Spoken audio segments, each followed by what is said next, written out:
Salam değerli dostlar, hər vaxtınız xeyir olsun. Ədəbiyyat sual-cavab kitabımızın ikinci hissəsi tam şəkildə artıq çapdadır.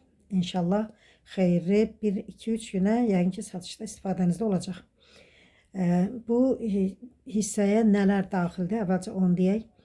Bu hissədə bildiyiniz kimi birinci hissə Mirzə Ələkbər Sabirlə, onun yaradıcılığından daxil olan əsərlərlə tamamlanırdı. İkinci hissə isə başlanır Hüseyn Caviddən.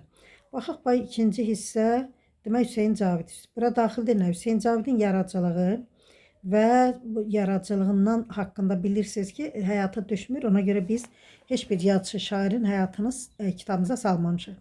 Hüseyn Cavidin yaradıcılığı haqqında və İblis əsəri. İblis əsərindən sonra tam məzmunu bilirsiniz ki, İblis də tam düşən əsərlərdəndir. Tam məzmunu düşəndən sonra təhlili və ardınca bu əsərin digər əsərlərlə ortaq cəhətləri. Baxın, burada İblis əsərinin təhlili tam şəkildə verilib. Ardı ilə bu əsərə aid əlavələr, yəni məsələn, başqa hansı əsərdə intiqam almaq istəyən obrazlar var. Qazanxan evinin yağmalanmasında Şöklü Məlik Qazanxandan intiqam almaq istəyir. Səsli qız əsərində Sara o düzdə əvvəlcədən planlaşdırmasa da intiqam hissi ilə o da nişanlısı Arğunun intiqamını almaq istəyir. Oktayloğlu əsərində Oktaydır, Vaqif əsərində Şeyxalıdır.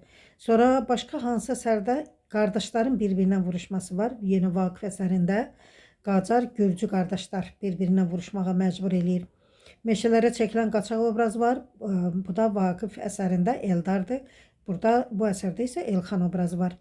Və başqa əsərdə öz günahını boynuna alıb bağışlamasını istəyən obraz var. Basatın Təpəgözü öldürdüyü boyda Koroğlu ilə Bolu bəydə. Ardı ilə ana əsəri, yəni bitəndən sonra elə bil Hüseyn Cavid tam şərh bitəndən sonra Əhməd Cavadın Səsli qız əsəri. Səsli qız əsərdə tam düşür. Həqiqətən burada özümün də xoşum gəlir. O qədər gözəl bir şəkildə tam şəkildə ayıraraq ayrı-ayrı hissələrlə ən xırdalıqlarına qədər, ən dərinliklərinə qədər bunu vermişik. Sonra təhlilindən sonra yenə əlavələri. Bilirsiniz ki, bu əsər bir qədər Səsli qız əsəri bir qədər fərqli xüsusiyyətlərə malikdir. Sonra Əhməd Cavad və s. ardı ilə bütün əsərlər gəlir və demək materiallar hamısı əks olunandan sonra 11-ci sinif, yəni dünya ədəbiyyatı da bitəndən sonra burada gəlir deməli ədəbiyyat nəzəriyyəsi. Ədəbiyyat nəzəriyyəsinə aid bütün elə bil nə varsa ədəbiyyat nəzəriyyəsinə aid olan materialların hamısı burada verilib. Bir dənə nəzəriyyə hissəsinə baxaq.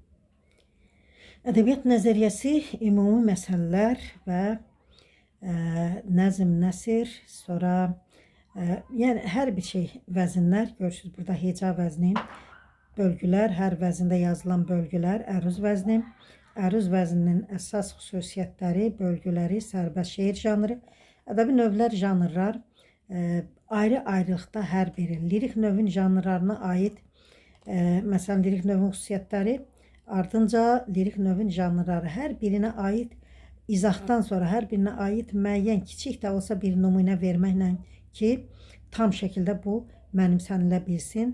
Və bilirsiniz ki, 11-ci sinifin nəzəriyyə kitabında, daha doğrusu 11-ci sinifin ədəbiyyat kitabında müstəqillik dövrü ədəbiyyatı ilə bağlı hissədə yeni ədəbi cəryanlar var.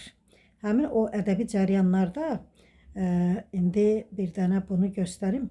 Həmin ədəbi cəryanlarda yeni cəryanlar salınıb dərsliyə.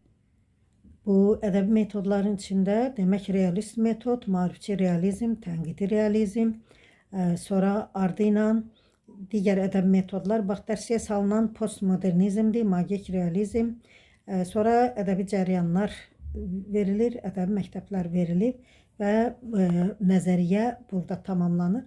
Və bir də kitabın sonuna Dimin Mig üçün yeni saldığı əsərləri əlavə etmişik. Onu da indi göstərim bir dənə. Demək, Ənvər Məmmədxanlının Qızıl Qönçələr əsəri, ardı ilə demək əlavələr, Tənha Narağacı, birisi ki, bu da yeni salınan əsərlərdən biridir, Mig üçün yeni salınan. əsərlərdəndir. Sonra ardı ilə gəlir Balaca qara balıq əsəri. Sonra şeirlər də olmalıdır. Bəzi şeirlər salınıb burada. Deməli, əsərin təhlili əla. Xəlil Rza Uluturkun Layla mənim, Nərəm mənim, yəni və s. Ana dilim Mahirə Nağızın və s. Yəni yeni salınan əsərlər, 6-cı sinifin dərsində olan yeni salınan əsərlər də kitaba əlavə olunub. Bir şeyi bir daha qeyd edeyim, kitab həqiqətən mükəmməldir. Özümün çox xoşuma gəlir, çox bəyəndiyim kitabdır. Məncə qüsursuz kitabdır. Həm abituriyentlər, həm müəllimlər, həm repetitor müəllimlər bu kitabdan istifadə eləyəcəklər, eləyə bilərlər. Repetitor müəllimlər kitabdan elə uşağa sual verib bu sualların cavabını alanda bəs eləyir. Abituriyentlər elə bu sualların cavabını biləndə inanın ki, onlara bəs eləyəcək. İnşallah hər birinizə uğurlar arzulayıram. Qoy kitabımız da sizə uğur gətirsin. Hələlik.